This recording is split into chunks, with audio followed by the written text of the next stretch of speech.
Hello friends, good morning. Welcome back to my channel. একটি নতুন ব্লগে তোমাদের সকলকে স্বাগতম। আর সকলকে বড়দিনের অনেক অনেক শুভেচ্ছা ও ভালোবাসা। তো সকলে খুব ভালো থেকো, সুস্থ থেকো। আর সকল বড়দেরকে প্রণাম, আর ছোটোদেরকে ভালোবাসা জানিয়ে চলো আজকে দিনটাকে স্টার্ট করি।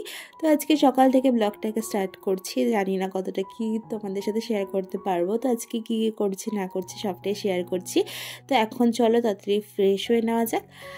আর তোমাদের সাথে বলেছিলাম ব্লগটা শেয়ার করব সকাল থেকে, তারপর আর হলো না। তারপর এখন দুপুরের দিকে কেক বানানোর প্রসিডিওর চলছে, মানে আমি আর বড় মশাই মিলে কেক বানাচ্ছি।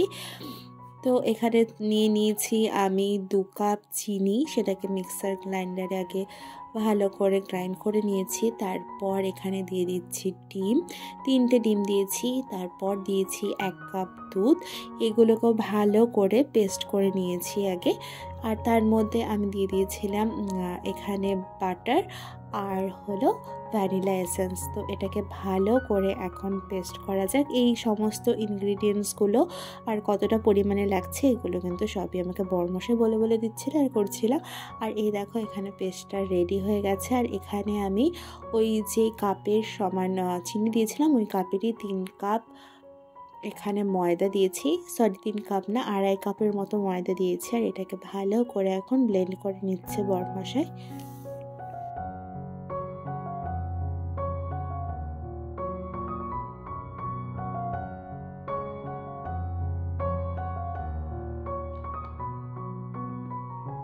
তো আমি কেকের মোলটাতে ভালো করে আগে একটা পেপারের মধ্যে সাদা তেল দিয়ে ওটাকে ভালো করে পলিশ করে তারপর আমি পেপারটা নিচে দিয়ে নিয়েছি, কারণ আমার কাছে বাটার পেপার ছিল না। তো তারপর যে পেস্টটা ছিল, মিক্সিংটা ছিল, সেটাকে এখন ঢেলে নিয়েছে। তার সাথে অ্যাড করেছিল এখানে কাজু আর কিশমিশ, সেটাকে আমাকে ভালো করে মিশিয়ে নিয়েছে। এখন আমি পুরো পেস্টটা ঢেলে দিলাম মোলে। তারপর আমি তার উপরে কাজু আর কিশমিশ দিয়ে দেবো। আর তারপর এটাকে দিয়ে দেওয়া হয়েছে মাইক্রো ওভেনে।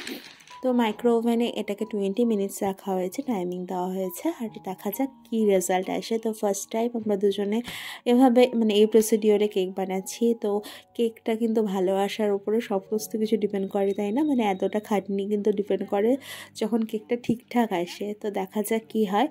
তো মাঝে মধ্যেই আমরা এসে চেক করছিলাম কি হচ্ছে, আর এটাকে দেখছি মানে ফুলতেও শুরু করে দিয়েছে। আর এই দেখো কেক রেডি।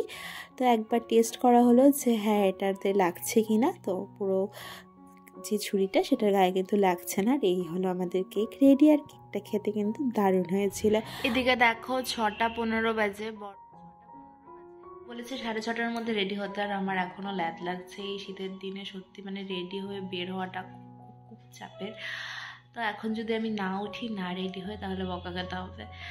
তো চলো ফটাফট রেডি হয়ে নিই, তারপর রেডি হয়ে তোমাদের সাথে শেয়ার করছি আজকে কোথায় যাচ্ছি, কি না করছি সবটাই তোমাদের সাথে শেয়ার করছি। প্রায় 1 বছর পর আমি ব্ল্যাক পরলাম আজকে। চলো চট জলদি রেডি হয়ে নিই। তো হয়ে গিয়েছি রেডি, যেহেতু আমরা একটু দূরে যাচ্ছি তার জন্য জ্যাকেটও পরতে হবে। তো শীত ঠান্ডা যেহেতু বাইরে তো ঠান্ডা লাগেই ভালো। তো এখন আমরা বেরিয়ে পড়েছি দুজনে মিলে। তো সাথে আরও অনেকেই ছিল হচ্ছে ওর স্কুলের এক কলিগের বাড়িতে প্রোগ্রাম, মানে ক্রিসমাস উপলক্ষে গেট টুগেদারের আয়োজন করা হয়েছিল। তো আমরা সবাই এখানে একসাথে হই। ওর আরও কলিগরা ছিল, তারা সবাই মিলে একসাথে হই। আর তারপর কেক নিয়ে এখান থেকে কেক নিয়ে এখন দেখো পৌঁছেও গেছি আমরা সেই বাড়িতে। আর কত সুন্দর করে সাজিয়েছে। তো আমার কিন্তু ফার্স্ট টাইম ক্রিসমাসে কোনো খ্রিস্টিয়ান বাড়িতে আসা, তো বেশ ভালোই লাগছিল। তো সবার মিলে এখানে সুন্দর একটা টাইম স্পেন্ড করি, আর সাথে সুন্দর সুন্দর মুহূর্ত। আর তারপর বসে পড়েছিলাম খেতে। আর এদিকে একটা জিনিস দেখো, আমি না অদ্ভুত লাগছিল যে পাতাগুলো তো গাঁদা ফুলের পাতার মতো না, অথচ গাঁদা ফুল। তারপর বুঝলাম যে এটা অন্য গাছ, আর ডালের মানে আগায় গাঁদা ফুলগুলো গুজে গুজে দিয়েছে। বেশ অন্যরকম লাগলো কিন্তু।